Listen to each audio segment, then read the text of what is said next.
अगले दिन डाकू फिर से योगी के पास जाता है।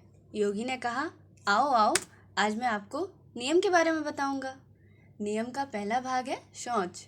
शौच का अर्थ है शुद्धि, पहला शारीरिक और दूसरा मानसिक। शरीर को बाहर से स्नान करके और भीतर से उचित आहार और जलपान से शुद्ध रखना शारीरिक शुद्धि कहलाता है। संत समागम और गुरुमुखे आदि शास्त्रों के श्रवण से होती है। बिना तन मन की शुद्धि के योग के मार्ग में प्रगति नहीं हो सकती। इसलिए साधक को तन मन को शुद्ध रखने का प्रयास करना चाहिए। मन की भी शुद्धि होती है, हमें तो बस शरीर की शुद्धि के बारे में पता था। नियम का दूसरा भाग है संतोष। सच्चे प्रयासों से व्यक्ति जो कुछ भी प्राप्त करता है उससे संतुष्ट और खुश रहना संतोष है। संतोष सुख दुख के समान होने की शक्ति देता है ताकि दुखद निवृत्ति और सुख की प्राप्ति हो।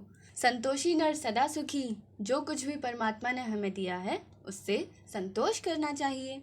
मेरे पास इतना धन होने के बावजूद भी मैं लूटपाट करता हूँ, इसका मतलब मुझे संतोष नहीं। नियम का तीसरा भाग है तप। शारीरिक और मानसिक कष्टों को आनंद से सहने के लिए तप की एक सामान्य विशेषता है। तप से तन और मन पवित्र हो जाता है, जिससे सत्वगुण बढ़ता है और कठिन योगाभ्यास से शांति और मानसिक संकल्प की प्राप्ति होती है।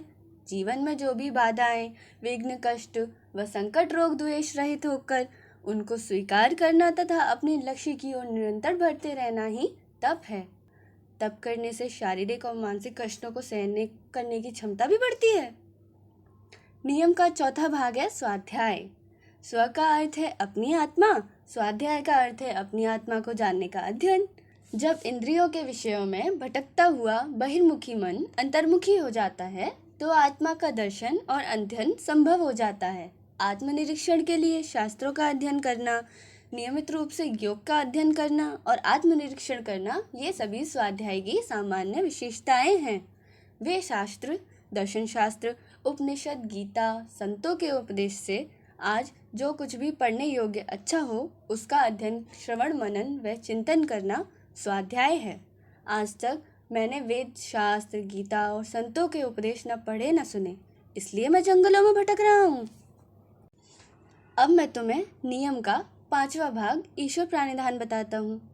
ईश्वर का अर्थ है ब्रह्मा या परमात्मा। प्राणिधान का अर्थ है प्राण के साथ समर्पण।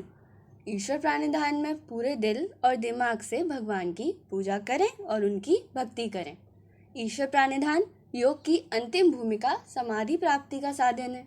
व्यक्ति समाधि में ईश्वर दर्शन कर प्रकृति के बंधन से मुक्त हो जाता है। समर्पित भाव से कर्म करने के लिए प्रेरित हो, यही ईश्वर प्राणिधान है। आपका बहुत बहुत धन्यवाद।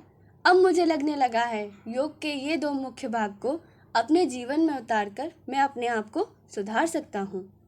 अभी तुम्हें बाकी योग के 6 भागों को भी जानना ज़रूरी है, लेकिन उसके लिए अब तुम्हें कल आना होगा, क्योंकि अब मेरे ध्यान का समय हो गया है।